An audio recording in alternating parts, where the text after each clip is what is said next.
Bismillah. Il était une fois un vieil homme qui avait trois fils. Le plus jeune, Ivan Dourak, ne faisait jamais rien. Ses seules occupations étaient de rester assis à côté de la cheminée et de se moucher. Le vieil homme, avant de mourir, fit venir ses trois fils et leur dit: Mes enfants, quand je mourrai, vous viendrez à tour de rôle sur ma tombe pendant 3 nuits et vous dormirez près de moi. Il mourut et on l'enterra. La première nuit, c'était à l'aîné de se rendre sur la tombe. Mais moitié par paresse, moitié par peur, il n'en avait guère envie. Il dit à son jeune frère: Ivan Dourak, va donc passer la nuit sur la tombe de notre père. Tu n'as encore jamais rien fait. Alors Ivan Dourak se prépara et alla se coucher sur la tombe. Soudain, à minuit, la tombe s'entr'ouvrit et le vieillard apparut. Qui est là? Est-ce toi, mon fils aîné? Interrogea le vieux père dans l'ombre. Non, cher père, c'est moi, Ivan Dourak. Le vieil homme lui demanda: Pourquoi donc mon fils aîné n'est pas là? Cher père, c'est qu'il m'a envoyé à sa place. Eh bien, ce sera pour ton bonheur. Sur ces mots, le vieillard siffla de manière stridente et prononça une formule magique. Sifko Burko, merveille des chevaux. La terre se mit à trembler sous ses sabots et Sifko apparut. De ses yeux jaillissaient des étincelles et de ses naseaux sortaient des panaches de fumée.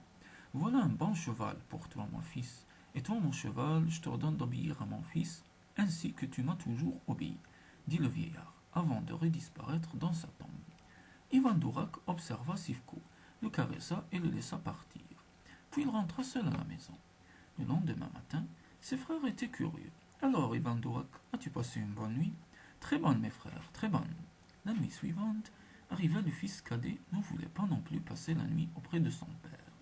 Ivan Dourak, va donc sur la tombe de notre père et passe-y la nuit à ma place. Sans mot dire, Ivan Dourak se prépara et descendit vers la tombe, où il s'étendit. À minuit, comme la nuit précédente, la tombe s'entr'ouvrit. Le vieux père en sortit et demanda: Est-ce toi, mon cadet? Non, répondit Ivan Dourak, c'est encore moi, cher père. Le vieillard fit résonner sa voix de stentor et lança son sifflement. Sivko Burko, merveille des chevaux. La terre se mit à trembler, et Sivko apparut. De ses yeux jaillissaient des étincelles, et de ses naseaux sortaient des panaches de fumée. Burko, comme tu m'as toujours obéi, je t'ordonne d'obéir à mon fils. Va maintenant. Burko disparut. Le vieillard rentra dans sa tombe, et Ivan Dourak rentra chez lui. À nouveau, les frères demandèrent: Ivan Dourak, comment s'est passée la nuit? Très bien, mes frères, très bien. La troisième nuit, c'était au tour d'Ivan Dourak. Il ne se fit pas prier. Il se prépara et alla s'étendre sur la tombe. À minuit, le vieux père apparut comme les autres fois. Il savait qu'Ivan Dourak serait là, pour lui une troisième fois.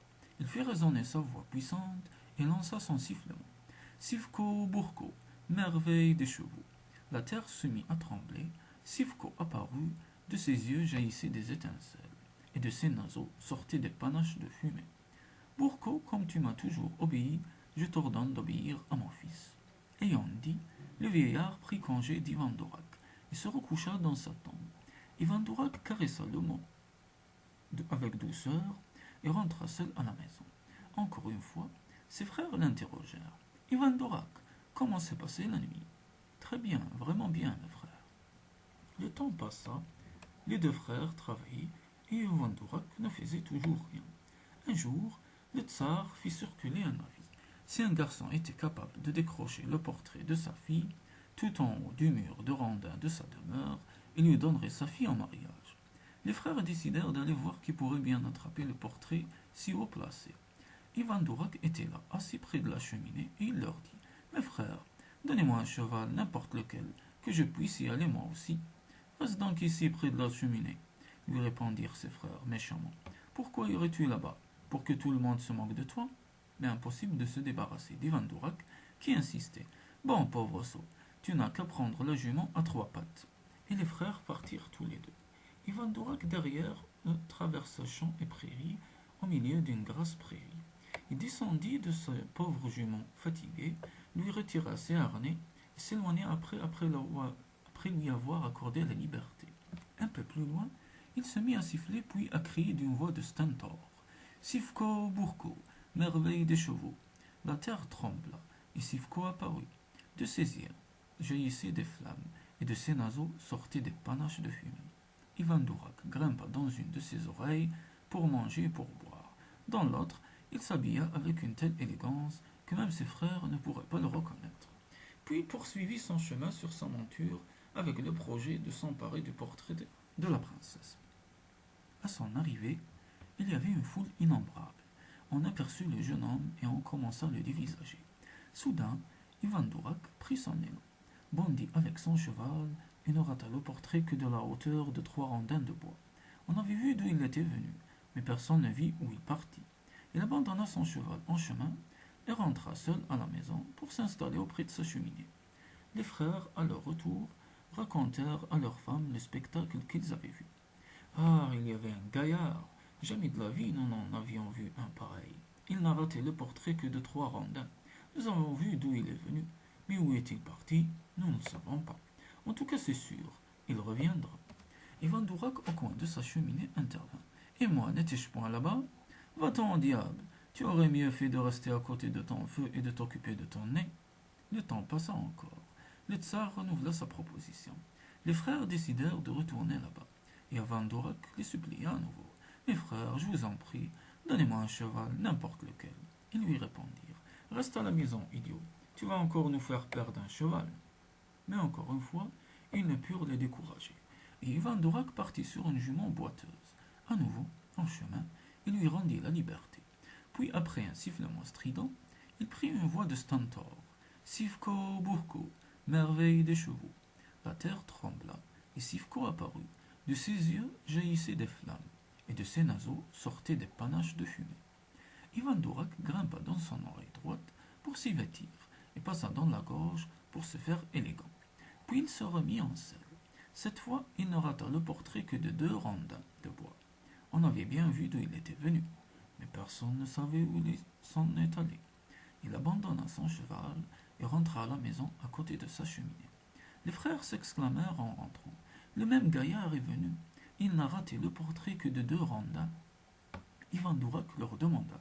Mes frères, et moi n'étais-je point là-bas? Tais-toi, pauvre niais. Où étais-tu donc? Avec le diable? Au bout de quelques semaines, le tsar répéta une 3e fois son appel. Les frères se préparèrent et Ivan Durak renouvela ses suppliques. Donnez-moi un cheval, je veux aller voir moi aussi. Reste ici, idiot. Jusqu'à quand vas-tu consommer nos chevaux? Mais rien à faire. Alors ils lui laissèrent un pauvre cheval malade, maigre comme une haridelle. Ivan Durak lui donna aussitôt la liberté, puis il poussa son cri. Sivko Burko, merveille des chevaux. La terre trembla, et Sivko apparut. De ses yeux jaillissaient des flammes, et de ses naseaux des panaches de fumée. Ivan Durak grimpa dans une de ses oreilles, y mangea et y but. Dans l'autre, il s'habilla avec élégance, puis il se remit en chemin. À son arrivée au palais du tsar, d'un bond, il enleva le portrait et le ruban brodé qui avait accroché la princesse. Personne ne vit dans quelle direction il partit, et il rentra, comme d'habitude, à la maison, et écouta les paroles d'admiration de ses frères. Oui, cette fois-ci, le gaillard a pris un tel élan qu'il a décroché le portrait. Et Ivan Durak d'ajouter. Mes frères, et n'était-ce point moi là-bas? Tu étais encore au diable. Un peu plus tard, le tsar organisait un bal. Il invitait les boyards, les gouverneurs, les princes, les conseillers, les sénateurs, les marchands, les bourgeois et les paysans, les moudjiks. Les frères d'Ivan Durak décidèrent de s'y rendre lui. Il devait rester là, abailli auprès de sa cheminée.